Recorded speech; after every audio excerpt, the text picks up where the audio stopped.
Some disappearances become headlines. Others fade into the abyss before they are even reported.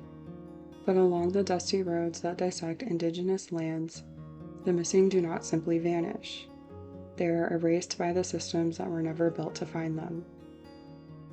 On some highways, the air feels heavier, the silence sharper, and the pavement remembers the harrowing tale the world was never told. Today we examine the strife of an underserved and underrepresented community that is disproportionately impacted by loss. Audriana Jackson was a 10-year-old girl of Native American descent who went missing from Lakewood, Washington in December 2005 while walking to school. Her mother delayed reporting because she didn't realize that school had been canceled due to the snow, and neither did Audriana. In 2006, just 4 months after Audriana went missing, 2 boys discovered her skeletal remains in Tillicum, Washington, while looking for snakes in a blackberry bush. Her remains were located within a thicket near 146th Street Southwest. The site in question was an empty lot where transient people are known to camp. It was sad enough that Audriana's remains were left so indignantly there that she lost her life as well. But I want to note the ripple effect cases like this can have on the public. The children who found Audriana's remains will be affected by this for their entire lives. A sight like that doesn't shrink away in your mind, and it demonstrates how these offenders don't care about the effects that their actions have on others. They don't care about the victims and any of the collateral damage surrounding the victims. So we owe it to the victim and to the communities to prosecute these offenders to the fullest extent of the law. An additional underscore in this case is the aspect of delayed reporting. Given the circumstances, Audriana's mother, Yvette, reported much later than is preferred. And it wasn't for a lack of trying, it's that given the circumstances, her mother didn't know that a report needed to be made. She assumed that school was in session and Audriana made it to school, so it was only after she got home later that afternoon she realized that school had been canceled and nobody knew where Audriana was. Delayed reporting can happen for many reasons, and sometimes that reason is police state that there is a lack of evidence to suggest that the missing person is in danger. But I would argue that a lack of evidence does not necessarily suggest a person is safe. Children especially are vulnerable when left alone, and according to a couple of articles that I read about Audriana's case, the FBI did jump in immediately and begin searching for her. Too many times, police, though, will wrongly encourage families to delay reporting, or they will not take the case seriously until there is grim evidence involved, and oftentimes the family has to bring that to them. This should never happen to anyone, and it could be considered an aspect of police corruption, which I examined in season 1 of this series. Corruption is widespread in the police ranks, and sometimes corruption looks like negligence or lack of adequate concern. Audriana's disappearance further lacks sufficient news coverage, which contributed to the case's outcome. This is very common with cases involving marginalized groups. Some of the missing and deceased people we are discussing are representative of multiple minority groups, which further compounds the barriers faced in these situations. Almost 20 years later, we do not know who was responsible for Audriana's demise, but the case has been turned over to the Washington State Attorney General's office as of April of this year. Benita Long was a 40-year-old woman from Yakima Nation.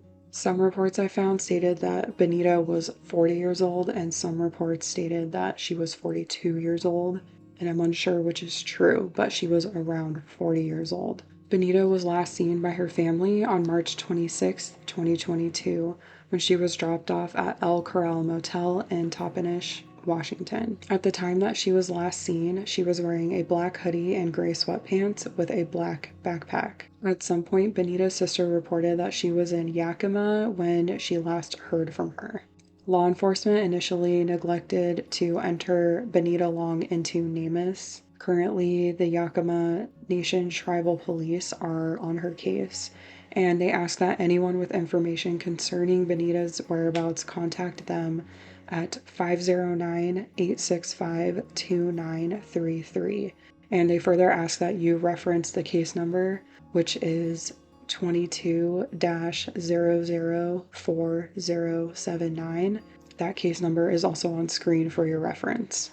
At this time, Benita Long has not been located. Esmeralda Mora went by the nickname Kit. Kit was a teen with Indigenous ancestry, specifically the Penticton Indian Band in Canada, and Kit went missing while living in rural Washington. At the time of Kit's disappearance, they were in foster care, and the community surrounding Kit stated that there were failures on behalf of child welfare and law enforcement leading up to Kit's disappearance. They further noted that Kit was a part of the LGBTQ plus community, and Kit identified as genderqueer. Kit was just 16 years old when she went missing on April 15th, 2022. Their last known contact occurred in November of 2021, so there's a huge gap between the last time that Kit was seen and when the report was made. The case has remained under investigation by the OMAC Police Department and the State Attorney General's MMIWP Cold Case Unit, which I'm going to discuss in full detail what that new unit is and what it does for missing and harmed Indigenous people. Despite exhaustive searches and reports of potential harm in Kit's foster home, the case remains unsolved today. Loved ones and law enforcement continue to work in tandem to search for clues related to Kit's disappearance. Mary Ellen Johnson was a member of the Tulalip tribes in Washington who disappeared in the year 2020. Her family suspects foul play due to Mary's husband's bizarre actions following her disappearance, and his actions include changing his phone number and leaving the state. While the majority of Mary Ellen's family believe her husband is the cause of her disappearance, Mary Ellen's sister believes that Mary could have been abducted. Mary was last seen walking along Fire Trail Road, also known as 140th Street, located on the Tulalip Reservation. And shortly before this, she sent a text to a friend stating that she was almost to the church. The friend also mentioned that Mary was arranging a ride to Arlington for unspecified reasons. Mary was reported missing by her husband on December 9th, 2020. Mary's remains were located on June 13th, 2025, so just earlier this year, in a heavily forested off-road section near the northern boundary of the Tulalip Reservation, and this area was only accessible by foot or an off-road type of vehicle. Law enforcement have conducted DNA analysis by the University of North Texas Health Sciences Center, and they worked in tandem with the FBI using the Combined DNA Index System, also known as CODIS. And through this process, they were able to confirm that the DNA of these remains were a match to Mary Ellen Johnson Davis. John Ladeford, the chief of the Tulalip Police Department, made a statement in this Linwood Times article. The case remains an active and ongoing investigation, and the Tulalip Police Department will continue to work in partnership with the family and the FBI. The article states how there was a documentary published in 2024 about Mary Ellen Johnson's disappearance, which helped gather new interest in the case and had a lot of eyes looking at the case, and law enforcement and it seems also the tribe attribute this documentary as helping them solve her case. The name of the documentary is Missing from Fire Trail Road. In the documentary, they discuss how Mary Ellen had been rewarded $400,000 in a settlement related to childhood trauma that she sustained while under the care of the foster system. And so I'd like to go back to Kit Mora's case for this, because Kit was also a part of the foster care system. And when you have children in the foster care system as it is, they often become an afterthought Unfortunately, some of these foster care families are purely motivated by profit because these families are paid to care for these children. And a lot of times, the Department of Child Services or CPS, they will investigate these families, and although they find signs of neglect or harm, they will sometimes turn a blind eye to it for many reasons. And this just seems to be even more true for children in foster care who are a part of minority groups. Specifically in Mary Ellen's case, it could be, I'm just saying this is a theory, this is not fact, but it could be that her husband harmed her so that he could acquire the settlement money. It just seems to be a connection that they're making or a possible motive.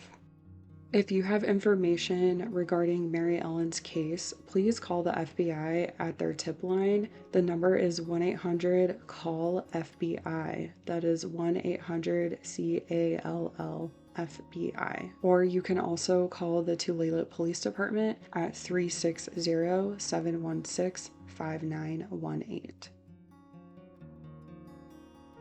In 1980, Ronald and Doreen Jack would welcome their firstborn son, Russell, in Prince George, British Columbia. Ronald worked nearby at a lumber mill as a woodcutter, while Doreen tended to the baby. By 1985, Doreen and Ronald welcomed their second baby boy, named Ryan. In a streak of misfortune, Ronald would injure his back at the sawmill, leaving him jobless. This left the family penniless, and though they received assistance from welfare, they quickly found themselves on the brink of homelessness. On August 1st, 1989, Ronald would spend the evening at a local pub where he would encounter a bearded, husky man who he confided in about his financial distress. Locals at the pub did not recognize the man, nor had Ronald encountered this man before this night. Nonetheless, the bearded stranger listened to Ronald's woes and then offered him a job working at a logging camp 40 kilometers west, which would be near Klukel's Lake. The man further suggested that Ronald's wife Doreen could work in the kitchen as a cook. He explained that the location was more of a ranch where like-minded people gathered and worked to keep things operating smoothly, perhaps a commune or something like that. The bearded man told Ronald that his two sons could attend the camp's daycare while he and Doreen worked to rebuild their financial security. Ronald walked home enthralled by the prospects this opportunity would bring. He notified Doreen and the children that they would be taking a trip, and after packing up their belongings, Ronald called his brother to share the news. This call took place around 11:16 p.m. Then, after packing, around 1 a.m., Ronald called his mother, Mabel, to share that he and the family would spend the next 2 weeks at this work site, allowing the family to return home in time for Russell, the oldest son, to start school with his peers. At 1:26 a.m., the family is seen leaving their home and packing their belongings in a dark-colored four-wheel drive pickup, driven by none other than the bearded man. The location the family was spotted at was near the Highway 16 corridor, where many others have gone missing or met their demise. 3 weeks pass, and Mabel and other family members begin to worry. An official report is made on August 25th, prompting the Royal Canadian Mounted Police to launch an investigation. The investigation kicked off with interviews between law enforcement and patrons of the pub. They also posted flyers to spread awareness about the Jack family as well as the bearded stranger. Law enforcement would conclude that this logging camp didn't even exist. Exhaustive research implied that the bearded stranger may have lured the Jack family under false pretenses, ultimately leading to their demise. Though the case fell cold for several years, a peculiar tip would surface on January 28, 1996 via phone call. The cryptic 10-second phone call would reveal a partial clue. RCMP. The Jack family are buried at the south end of Gordon's Ranch. Is it regarding the Jack family?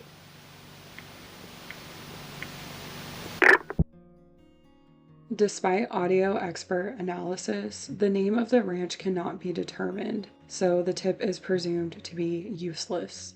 Despite a couple of searches, the family's whereabouts remained unknown, and the case once again fell cold.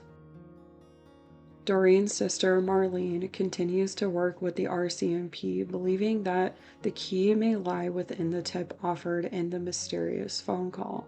They ask that any individuals with information regarding the Jack family's disappearance speak with the RCMP.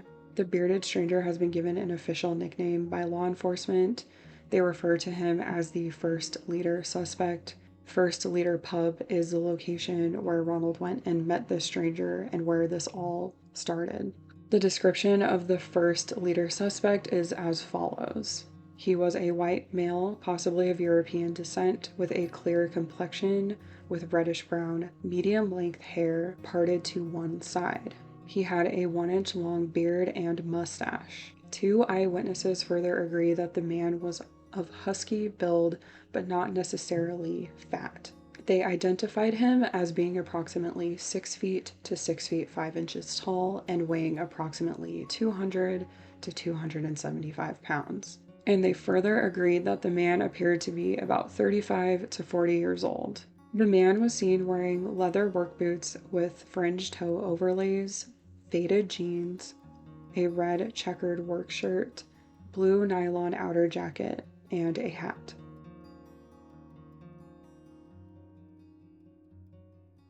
This is showing statistics from the year 2016, just as an example, that there were over 5,700 cases of missing and harmed Indigenous women. However, only 116 of those cases were logged into the Department of Justice database. So again, we have a failure for these cases to be logged into databases that are there to help these cases be solved. 67% of cases between the years 2005 and 2009 involved the U.S. Attorneys General declining to prosecute matters involving SA. And that truly is a really shocking number. I just don't know how you can excuse that. These attorney generals can just arbitrarily say, we're not going to prosecute this, especially when SA is such a prevalent and horrifying offense that is committed so frequently. On some of these reservations, 96% of the SA committed toward women are committed by non-native members. So that means people outside of these tribes. It means non-Indigenous people.